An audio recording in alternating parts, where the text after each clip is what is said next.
Bonjour, je m'appelle Thomas Kurt, je travaille à IRSTEA, l'Institut national de recherche en sciences et technologies pour l'environnement et l'agriculture, à Aix-en-Provence. IRSTEA est un établissement de recherche qui travaille notamment sur les risques naturels et à Aix-en-Provence en particulier sur les incendies de forêt. Il existe deux grands types d'incendies de forêt. Le premier type, ce sont ce qu'on appelle les feux de surface. Ce sont des incendies qui brûlent la végétation à la surface, à la proximité du sol, tout ce qui est des herbacées, de la litière. Ces feux sont généralement peu intenses à modérément intenses. Par contre, ils peuvent brûler pendant des semaines. C'est le cas typique des feux de tourbière qu'on rencontre dans les milieux boréaux, comme au Canada ou dans le nord de l'Europe. Le deuxième type de feu est très différent. C'est les feux qu'on appelle de couronne, parce que la flamme est montée dans la couronne des arbres. Ce sont des feux typiquement très intenses et qui posent de gros problèmes par rapport aux forces de lutte. Ils sont très difficiles à arrêter et ce sont ceux qui sont généralement les plus destructeurs pour les enjeux humains et les infrastructures. Alors, le feu de Fort McMurray, qui a brûlé pendant plus de 3 semaines au Canada, c'est au départ un feu typiquement de surface, c'est-à-dire qui se propage dans la végétation de surface qui était extrêmement sèche du fait d'une sécheresse vraiment exceptionnelle dans cette région du Canada. C'est la raison pour laquelle le feu s'est propagé en surface pendant très longtemps. Dans certains secteurs, il est monté dans la cime des arbres, donc c'est devenu un feu de couronne, et c'est là qu'il a posé de gros problèmes pour les forces de lutte. Il faut rappeler tout d'abord que les incendies de forêt nécessitent 3 conditions minimales. Pour qu'il y ait un feu de forêt, il faut qu'il y ait un départ de feu, ce qu'on appelle une ignition. Alors, dans nos régions, en Méditerranée, 90% des feux sont allumés par l'homme lors de différentes activités. Dans les milieux boréaux, par exemple au Canada, 60% sont allumés par une cause naturelle, la foudre. Donc il faut qu'il y ait une cause de départ de feu, une ignition. Il faut ensuite qu'il y ait de la végétation combustible suffisamment inflammable et suffisamment abondante dans le paysage pour que le feu non seulement démarre mais se propage. Et la troisième condition, c'est qu'il faut qu'il y ait une météo favorable. La météo la plus favorable, c'est celle dans laquelle il fait chaud, il y a du vent et de la sécheresse. Tout cela prouve que le climat joue un rôle considérable dans le développement des incendies de forêt et dans le risque incendie, à plusieurs échelles de temps.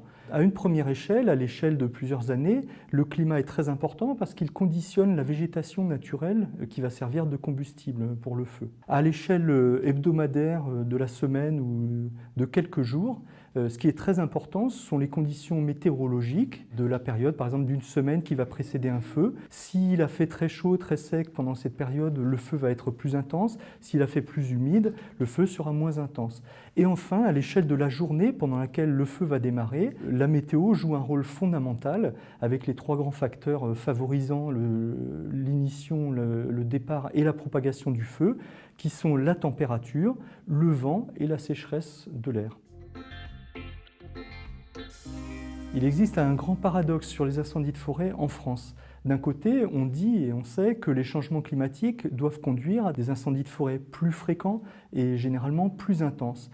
De l'autre côté, les statistiques nous montrent depuis les années 90 qu'on assiste à une diminution du nombre d'incendies en France et de la taille des incendies, des surfaces brûlées. Alors pourquoi ce paradoxe?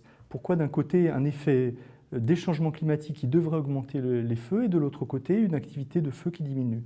C'est très clairement lié en majeure partie à l'effet de la mise en place d'une nouvelle politique de prévention et de suppression des incendies, de lutte contre les incendies, après les grands incendies du massif des Maures, notamment dans le Var, en 1990. Cette nouvelle politique est basée sur 2 choses.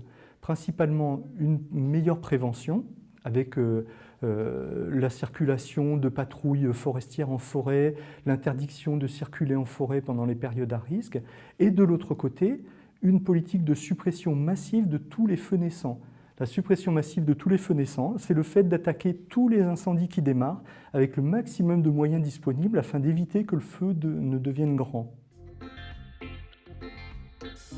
Globalement, l'activité des incendies de forêt augmente, et notamment dans certaines régions comme en Australie, en Indonésie, dans les milieux boréaux du Canada, des États-Unis et dans beaucoup d'autres régions, y compris méditerranéennes.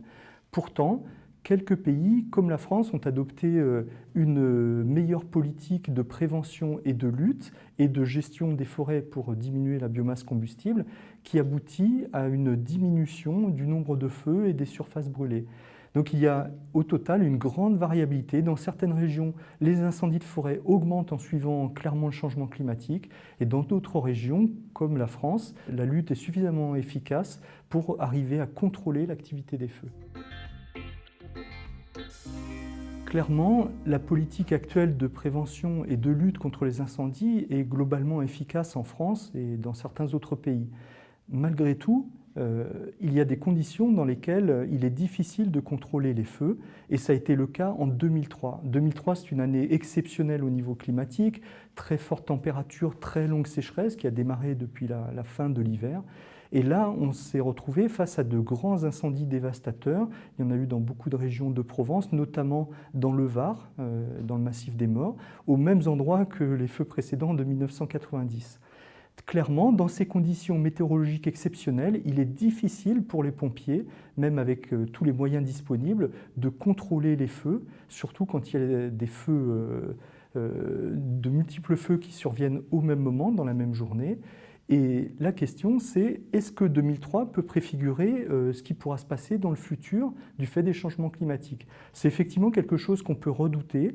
Les modélisations, les simulations nous expliquent que les conditions exceptionnelles de 2003 pourraient devenir des conditions quasi normales d'ici la fin du siècle. Si cela était vrai, ça poserait évidemment de grands problèmes par rapport à la lutte, puisqu'on se retrouverait face à des incendies multiples et de très grande intensité et de grandes surfaces. Ces grands incendies sont devenus une des grosses problématiques auxquelles tout le monde essaie de s'attaquer dans le monde en adaptant la prévention et la lutte spécifiquement pour ces grands incendies. Suite aux grands incendies dévastateurs de 2003, liés à des conditions météorologiques exceptionnelles, celles qu'on attend pour le futur, les pompiers doivent s'adapter. Une des adaptations consiste à développer ce qu'on appelle la compétence d'analyste du feu. Un analyste du feu, c'est quoi? C'est une compétence qui a été développée initialement par les collègues américains, australiens et aussi catalans en Espagne, qui consiste à savoir reconnaître lors du développement d'un incendie sur le terrain, en direct, les signes annonciateurs des grands incendies qui peuvent être très grands, très dévastateurs et très intenses, en observant le comportement du feu, sa vitesse, la propagation des flammes, le comportement par rapport à la topographie. Cette compétence devrait permettre de mieux savoir lutter contre ces grands incendies dévastateurs dans le futur.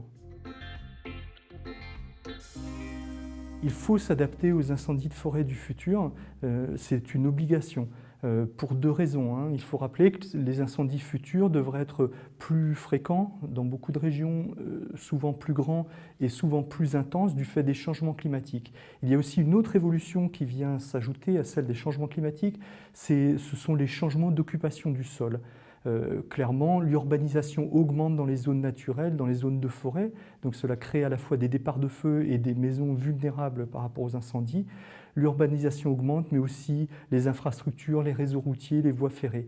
Face à ces évolutions qui sont quasi globales, quasi présentes sur tout le globe, notamment en France, il faut absolument s'adapter sur le long terme, puisqu'on a vu que certains événements, certains feux exceptionnels, très grands feux, lors de conditions météo exceptionnelles, vont échapper probablement, malheureusement, aux pompiers. Donc que faut-il faire face à ces changements ?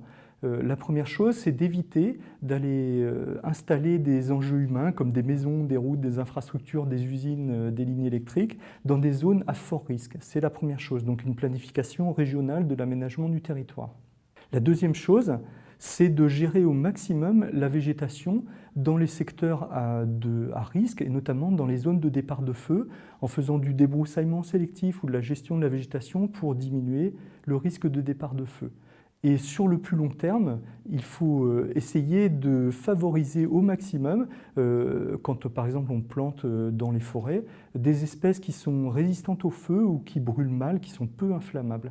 Donc la solution sur le long terme, c'est clairement l'aménagement du territoire pour se préparer à ces grands feux du futur.